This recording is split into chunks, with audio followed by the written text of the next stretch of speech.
Hello everybody, welcome back. And today also there is another video for you, and in this video I will show you how you can go ahead and turn off a restricted mode right there in your YouTube. But before that, please do make sure to like our video, subscribe our channel, and yes, without any further delay, let's go ahead and step into our video.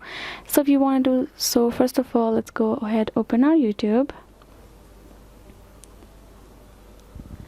Once the YouTube app is open, what you're going to do is simply go ahead, tap on this profile icon on top right corner, and now you will tap on this settings option given, and then what you will do is simply tap on this general option given above, and then you will be able to find all of the options. If you swipe below, you will be able to find this restricted mode, which is turned off, for me. So if in case by default if it's turned on, then what you can do is you can simply come over here and simply tap on this option and turn off your restricted mode here in your YouTube, so you can no longer be restricted for any of the contents.